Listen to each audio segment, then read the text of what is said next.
Bapak Mama dan saudara-saudari yang terkasih di dalam Tuhan, selamat tona iye. Shalom. Kalau kita berbicara tentang menanti, adalah hal yang sangat menjengkelkan atau hal yang sangat membosankan. Apalagi di zaman yang sekarang semua serba cepat, semua serba instan. Contohnya, kalau malas untuk masak di rumah, bisa keluar untuk cari makan di luar, atau bisa juga pesan GoFood, tiba-tiba makanan bisa sampai di depan rumah dalam waktu yang singkat. Atau misalnya, kalau kita mau kirim uang, tinggal transfer lewat ATM, lewat Brimo, lewat M-Banking. Sonde perlu ketompi antri lagi di bank dalam waktu yang lama. Dan lain sebagainya. Karena semua yang serba instan saat ini membuat kita tidak suka untuk menanti. Sehingga kalau menanti atau menunggu sedikit, maka akan membuat kita langsung marah-marah, buat kita langsung kecewa, buat kita mengeluh karena menanti. Namun dalam kehidupan sehari-hari ada juga hal-hal yang membuat kita harus menanti. Ada hal-hal yang instan, tapi ada hal-hal yang buat kita harus menanti. Dia tidak bisa terjadi secara instan. Misalnya, ada sakit yang bertahun-tahun tetapi belum juga sembuh. Ada orang yang sudah menikah beberapa tahun tetapi belum mendapatkan anak. Mereka harus menanti dalam waktu yang cukup panjang.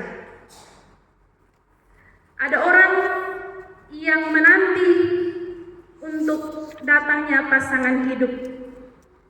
Ada orang yang menanti agar ekonomi keluarga mereka kembali baik. Ada orang yang menanti untuk mendapatkan pekerjaan yang baik. Dan masih banyak lagi ada orang yang sedang menanti. Lalu pertanyaannya, bagaimana biasanya sikap kita saat sedang menanti? Apakah kita mengeluh? Saya yakin pasti kita mengeluh ketika kita menanti sesuatu.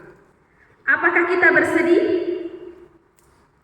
Atau apakah kita mulai menyalahkan keadaan, menyalahkan sesama, bahkan mulai mempertanyakan kebaikan Tuhan? Kadang dalam penantian-penantian kita seringkali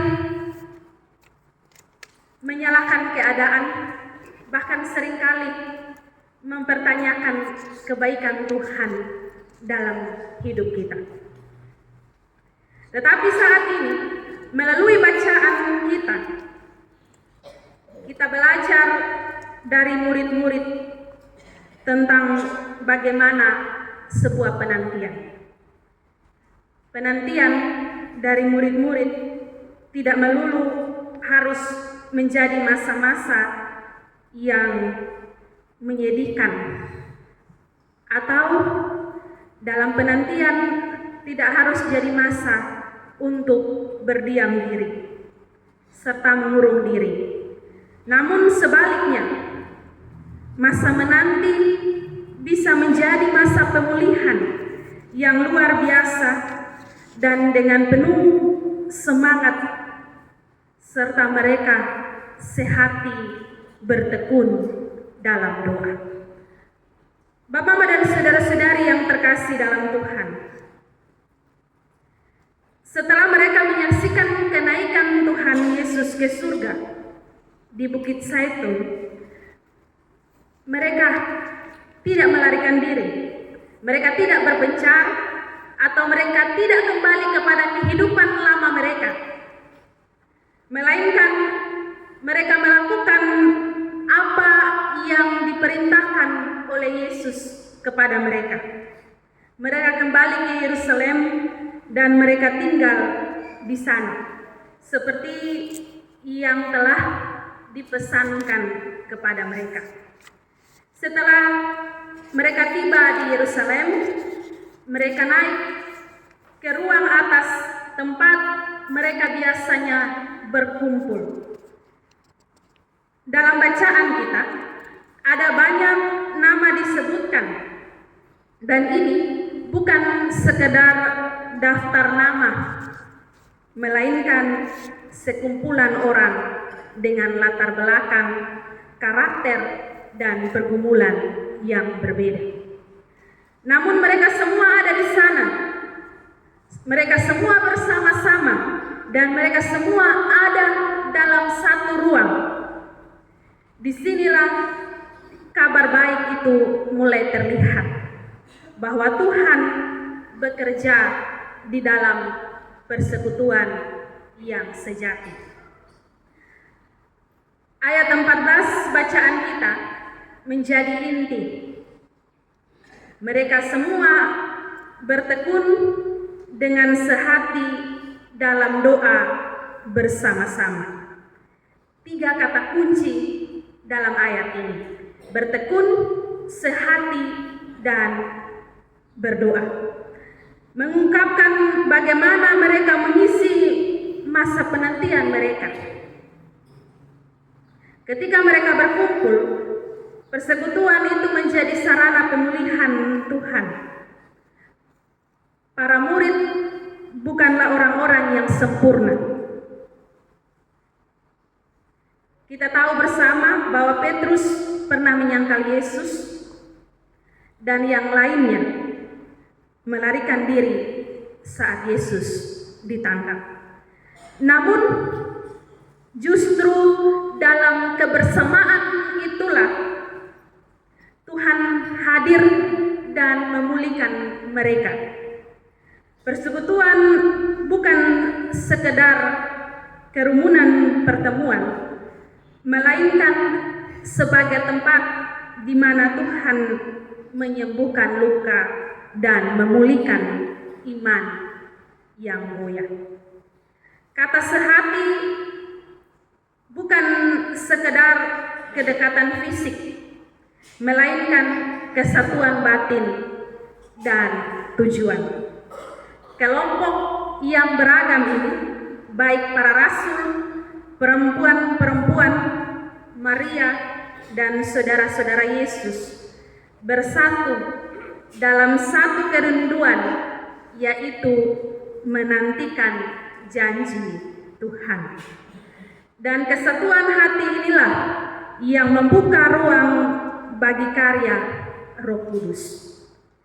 Adapun ketekunan mereka dalam doa menunjukkan bahwa penantian mereka bukanlah penantian yang pasif, tapi penantian yang aktif. Doa adalah cara mereka tetap terhubung dengan Tuhan dan mempersiapkan diri menerima apa yang dijanjikan. Bapak-bapak dan saudara-saudari yang terkasih dalam Tuhan, lalu pelajaran apa yang mau disampaikan kepada kita semua melalui bacaan ini?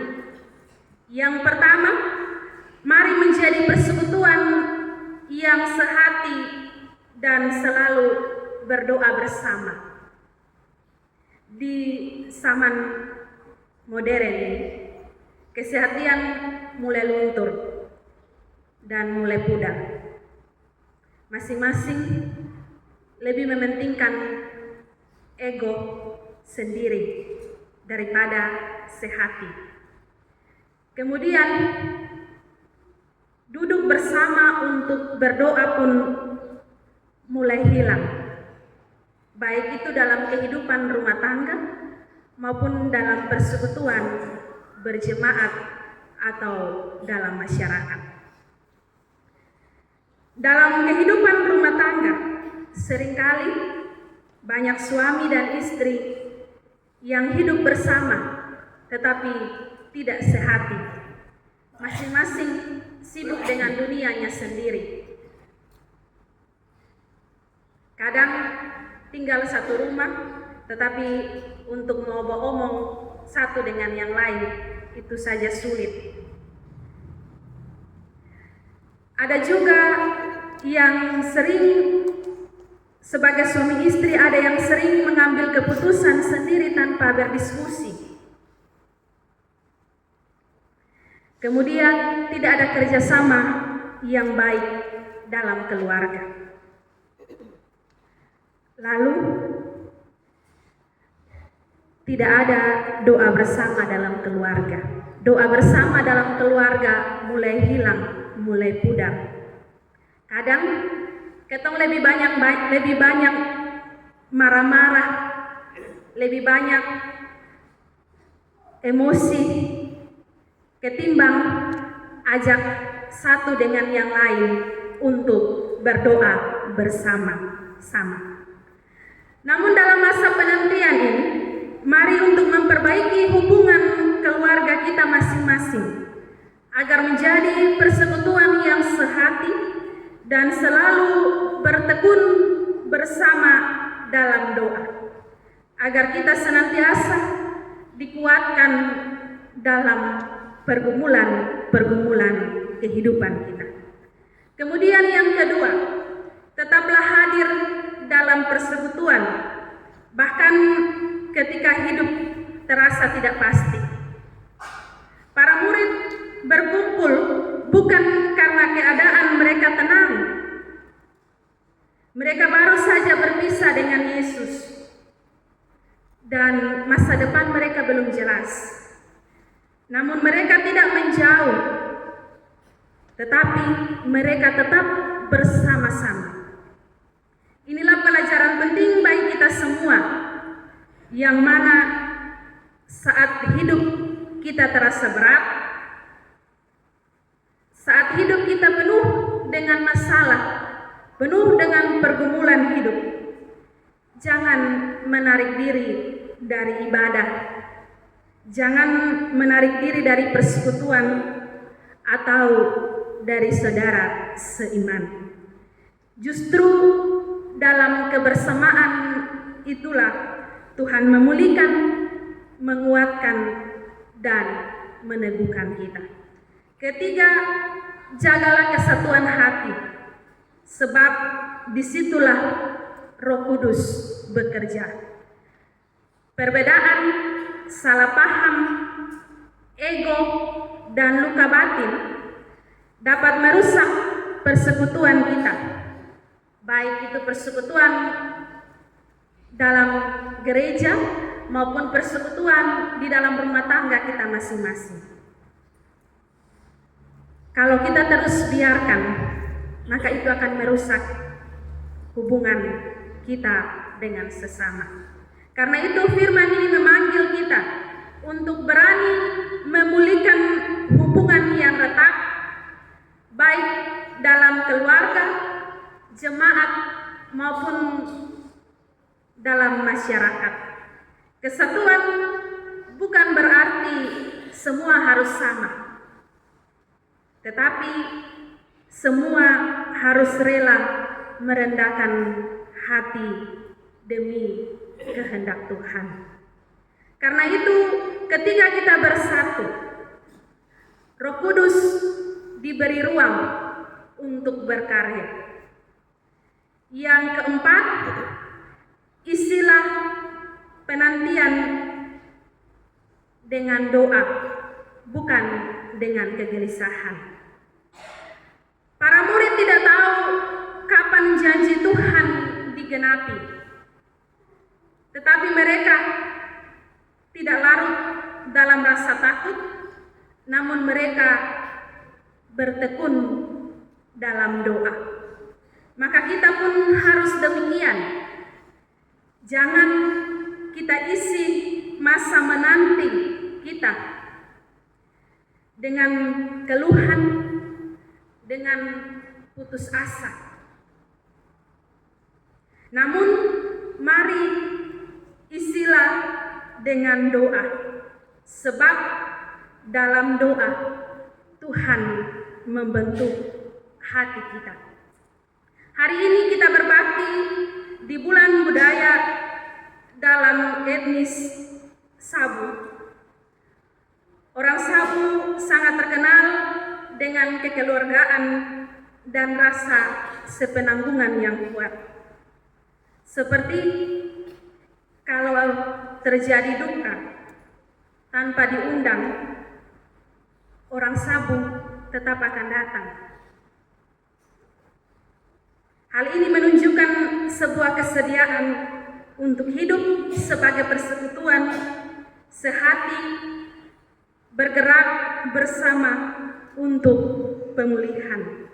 Di tengah persekutuan itu ada semangat untuk meneguhkan satu dengan yang lain dalam tutur dan syair-syair yang memulihkan mereka yang ada dalam kesusahan.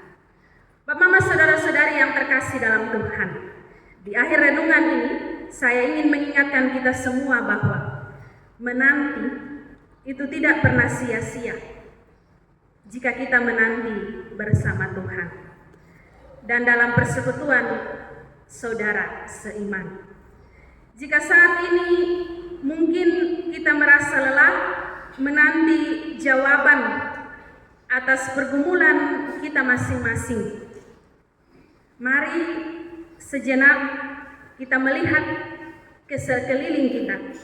Lihatlah suami, lihatlah istri, lihatlah anak-anak, lihatlah orang tua, lihatlah sahabat, bahkan sesama kita. Kita tidak sedang berjalan sendirian, tetapi kita ada dalam satu tubuh Kristus. Karena itu, marilah kita saling bergandengan tangan seperti tarian padoa yang menyatukan tanpa membedakan siapa yang lebih tinggi dan siapa yang lebih rendah. Mari kita saling mendoakan satu dengan yang lain dan tetap sehati seperti orang Sabu yang sepenanggungan ketika ada dalam suasana duka. Mari kita terus menanti dengan bertekun dalam doa dan percaya bahwa pasti kita akan mendapatkan jawaban dan pemulihan dari Tuhan untuk semua penantian kita selama ini dan kegelisahan kita. Tuhan memberkati kita dengan firman-Nya. Amin.